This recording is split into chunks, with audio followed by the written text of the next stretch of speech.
Welcome guys. आज हम लोग करने वाले हैं क्लास 9 का एक्सरसाइज 1.5 का क्वेश्चन नंबर सेकंड है ये। ठीक है, ये क्वेश्चन नंबर सेकंड करने वाला है। ठीक है, इसमें हमसे कहा गया है कि इसकी वैल्यूज फाइंड करके दो। जैसे हमने क्वेश्चन नंबर 1 सॉल्व करा था उसी तरीके से हमको क्वेश्चन नंबर 2 भी सॉल्व करना है। यहाँ पे कहता है कि 9 की पावर 3/2 है। ठीक है, तो हम क्या करेंगे, 9 का प्राइम फैक्टर कर लेंगे तो 3 और फिर 3। 9 इज इक्वल टू होता है 3 की पावर 2।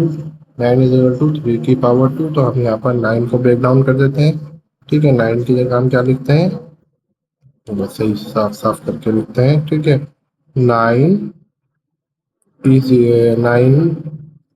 के ऊपर है बेटा 3 की पावर 2।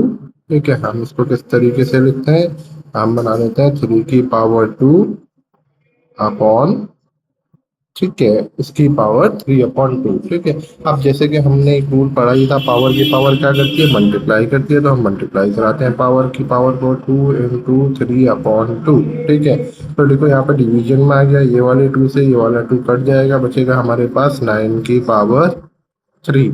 9 की पावर 3 का मतलब क्या है, हमारे पास बचा 3 × 3 × 3। कितना हुआ बेटा, 3 3 9, 9 3 27। ठीक है, तो हमारा आंसर क्या है यहाँ पर, 27 आया। ठीक है, तो इसी तरीके से हमको सेकंड क्वेश्चन भी करना है। सेकंड क्वेश्चन क्या है, 32 की पावर 2/5। ठीक है, तो हम 32 का प्राइम फैक्टर बना लेते हैं। 2 के टेबल में 16 टाइम है, फिर 2 के टेबल में 8 टाइम है, फिर 2 के टेबल में 4 टाइम है, फिर 2 के टेबल में 2 टाइम है, और फिर 2 के टेबल में 1 टाइम है। इस तरीके से आता है। तो यहाँ से हमको निकलता है 32 की पावर 1 2 3 4 5। ठीक है, तो 2 की पावर हमारा 5 आता है। ठीक है, इसी तरीके से हम यहाँ पर क्वेश्चन लिखते हैं। ठीक है, 32 2 की पावर 5। और 32 को इस तरीके से रिप्रेजेंट कर सकते हैं। ठीक है, 2 की पावर 5 अपॉन, ठीक है, पावर की पावर आ गया बेटा, पावर की पावर क्या करता है, मल्टीप्लाई करता है। तो हम मल्टीप्लाई कराते हैं 5 × 2 की पावर 5। ठीक है, तो ये वाले 5 से ये वाला 5 कट जाएगा क्योंकि मल्टीप्लाई डिवीजन के अंदर है। ठीक है, हमारे पास बचता है 2 की पावर 2। और 2 की पावर 2 क्या होता है, 2 की पावर 2 होता है 2 × 2। 2 × 2 होता है हमारा 4। ये हमारा आंसर निकल के आ गया है। ठीक है, सिमिलरली इसी तरीके से हम रखते हैं नेक्स्ट क्वेश्चन। ठीक है, अब 16 है हमारे पास। 16 को हमको बनाना है बेस की पावर, ठीक है, 2 का बनाते हैं।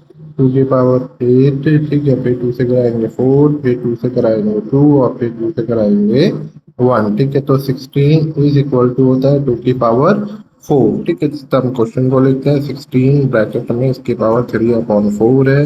तो 16 को लिख सकते हैं क्योंकि 16 होता है 2 की पावर 4। तो हम यहाँ पे 2 की पावर 4 लिख देते हैं 16 पे ब्रैकेट में। ठीक है, फिर 3/4, पावर की पावर क्या करती है, मल्टीप्लाई करती है। मल्टीप्लाई करा देते हैं 2 × 3 की पावर 4। ठीक है, तो ये डिवाइड करेगा बेटा, 4 से 4 कट जाएगा, बचेगा हमारे पास 2 की पावर 3। 2 की पावर 3 मतलब 2 × 2 × 2। ठीक है, तो हमारा आंसर क्या था, 2 × 4, 4 × 8। ठीक है, यहाँ पर हमारा आंसर आता है 8। ठीक है, तो ये छोटे छोटे से क्वेश्चन है बेटा। ठीक है, नेक्स्ट क्वेश्चन क्या कहता है हमसे। ठीक है, सेम सिमिलरली हम क्या करेंगे, 125 को ब्रेक डाउन करेंगे। ठीक है, 25 टाइम में आ जाएगा, फिर मल्टीप्लाई करेंगे 5, और फिर 5 से करेंगे तो 1। ठीक है, तो हमारे पास 125 आता है 5 की पावर 3। ठीक है, हम क्वेश्चन लिखते हैं 125 इसकी पावर निगेटिव में है। ठीक है, -1/3 है। ठीक है, तो हम देखते हैं बेटा, अब 5 को हम 25 को